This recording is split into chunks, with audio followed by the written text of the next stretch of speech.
हर हर Mahadev friends. आज गुरु पूर्णिमा के दिन से सावन का पवित्र माह शुरू हो गया है। सावन का पहला सोमवार 14 जुलाई को रखा जाएगा। सोमवार का व्रत हम जिस दिन करते हैं उस दिन हमें सोमवार व्रत की कथा अवश्य सुननी चाहिए।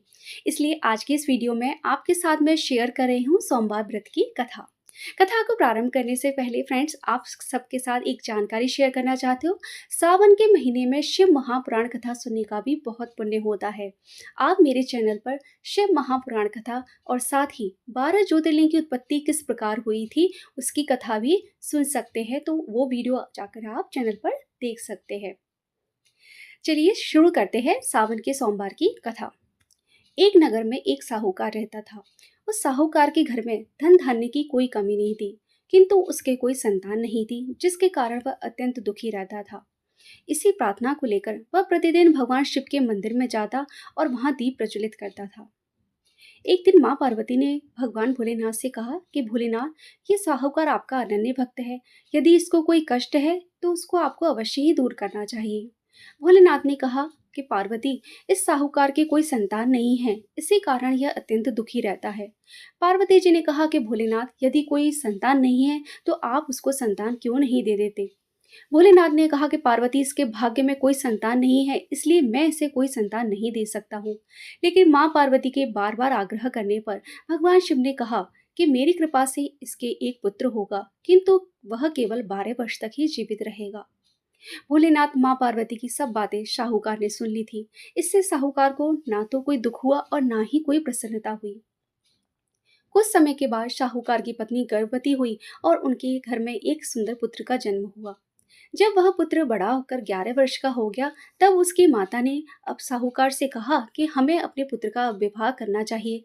साहूकार ने कहा कि अभी इसका विवाह नहीं करेंगे, अभी मैं इसको काशी जी पढ़ने के लिए भेजूंगा। ऐसा कहकर साहूकार ने उसके मामा को बुलाया और उससे कहा कि तुम मेरे पुत्र को लेकर काशी जाओ और रास्ते में जहाँ भी जाओ वहाँ पर यज्ञ करते हुए और ब्राह्मणों को भोजन कराते हुए जाना। मामा भांजे दोनों साथ में चले गए। काशी पहुंचने से पहले रास्ते में जहां भी जाते वहां यज्ञ करते और ब्राह्मणों को भोजन कराते हुए जाते।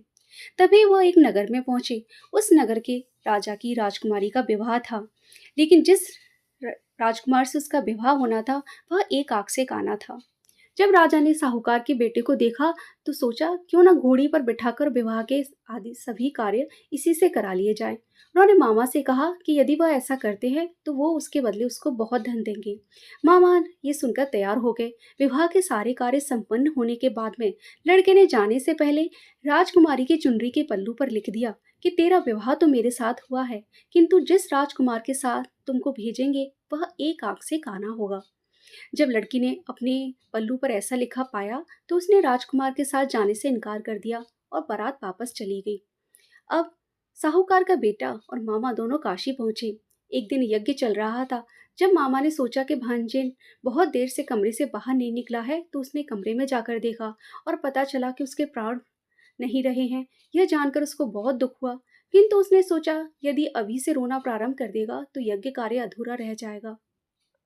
यज्ञ संपन्न होने के बाद जब ब्राह्मणों को भोजन करा दिया, उसके बाद उसने रोना पीटना प्रारंभ कर दिया।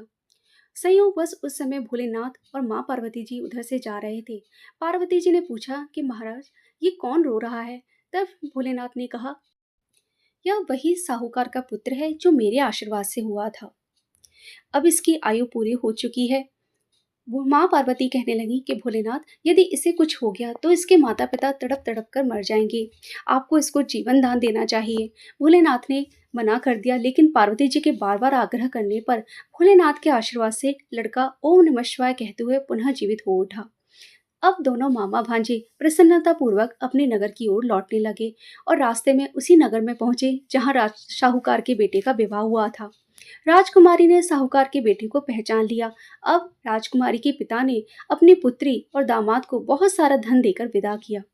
जब वे अपने नगर के समीप पहुंचे तो मामा ने घर जाकर साहूकार और उसकी पत्नी को जाकर बताया कि आपका पुत्र अपनी बहू के साथ सकुशल वापस आ गया है।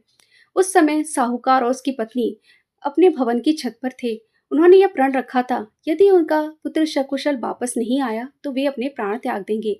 लेकिन मामा के मुख से इस तरह की बातें सुनकर उन्हें विश्वास नहीं हुआ। तब मामा ने शपथ पूर्वक कहा कि आप नीचे चलकर देखिए, आपका पुत्र वापस आ गया है। जब साहूकार ने अपने बेटे को देखा तो वो बहुत अधिक प्रसन्न हुआ। उसी रात साहूकार को स्वप्न में भगवान शिव ने दर्शन दिए और कहा कि मैं तुम्हारी पूजा से बहुत प्रसन्न हूँ। अब तुम्हारा पुत्र सदैव तुम्हारे साथ रहेगा और तुम उसके साथ सुखपूर्वक जीवन व्यतीत करो। भाग्य में पुत्र ना होते हुए भी भगवान शिव की कृपा से उस साहूकार को पुत्र की प्राप्ति हुई। भगवान भोलेनाथ की महिमा ही ऐसी है। यदि आप सच्चे मन से उनकी पूजा और सेवा करते हैं तो आपकी सभी मनोकामनाएं पूर्ण होती हैं। और सावन का पवित्र माह एक ऐसा ही माह है जिसमें आप अपनी सभी मनोकामनाओं को पूर्ण कर सकते हैं। सावन के सोमवार का व्रत रख रहे हैं तो सावन सोमवार व्रत की कथा उस दिन अवश्य सुने।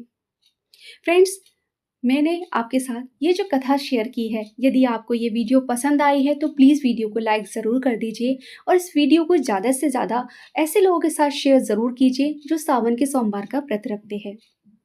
यदि आप मेरे चैनल पर पहली बार आए हैं तो प्लीज़ चैनल को सब्सक्राइब ज़रूर कर दीजिए।